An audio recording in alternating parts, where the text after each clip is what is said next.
দর্শক, যোগসু নির্বাচনে চলছে ভোট গণনা। সেখানকার সর্বশেষ খবর জানাতে সরাসরি যোগ দিচ্ছেন আমাদের সহকর্মী আলভি রায়হান।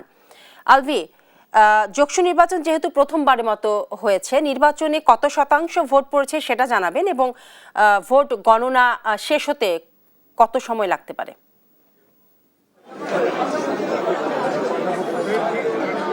বিপাশা, ধন্যবাদ আপনাকে। জগন্নাথ বিশ্ববিদ্যালয়ের কেন্দ্রীয় ছাত্রছাত্রী সংসদ নির্বাচনের যেই ভোট গ্রহণ আজকে চলছে, সেটা 9টা থেকে কিন্তু 3টার মধ্যে ভোট গ্রহণ শেষ হয়ে গিয়েছে। তারপরে কিন্তু ভোট গণনার যেই পর্বটি রয়েছে সেটা শুরু করেছে। সন্ধ্যার পর থেকে ভোট গণনা শুরু করেছে। আমরা এখানে জানতে পেরেছি যে কেন্দ্রীয় সংসদে 65% ভোট পড়েছে এবং যেখানে বিভাগীয় সংসদ রয়েছে সেখানে কিন্তু 77% ভোট পড়েছে বলে আমরা জানতে পেরেছি। আমি যদি আপনাকে আরেকটু বিষয় জানাই যে এখানে যে একটি রমরম অবস্থা, বেশ কিছুদিন পরে তারা নির্বাচন পেয়ে কিন্তু সবারই একটু উচ্ছ্বাস প্রকাশ করছে এবং জাকসুর 21টি পদের বিপরীতে তারা কিন্তু এখানে মোট 158 জন প্রার্থী প্রতিদ্বন্দ্বিতা করেছে। এর পাশাপাশি নারীদের 13টি পদের বিপরীতে লড়েছেন 33 জন প্রার্থী।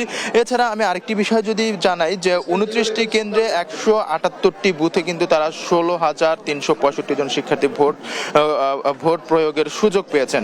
এছাড়া এখানে আমরা ছাত্রছাত্রী এবং শিক্ষক যারা রয়েছেন তাদের সাথেও কথা বলেছি। তারা কিন্তু জানিয়েছেন ভোট সুস্থ এবং সুন্দরভাবে হয়েছে এবং আইন শৃঙ্খলা বাহিনীর যে তৎপরতা সেটা কিন্তু এখানে শুরু থেকে ছিল, সকাল থেকে ছিল। এখানে অনাকাঙ্ক্ষিত কোনো ঘটনা ঘটার মতো পরিস্থিতি হলে তারা আইন শৃঙ্খলা বাহিনীর তৎপরতা আরো বাড়াবে বলে তারা জানিয়েছে। সকালে কিছুটা দেখা গিয়েছিল যে কিছুটা একটু মন মালিন্যর কারণে তাদের একটি সংঘর্ষের দিকে যাচ্ছিল, তবে সেটা তখনই কিন্তু সেখানে আইন শৃঙ্খলা বাহিনী সেটা পরিসমাপ্তি করতে পেরেছেন।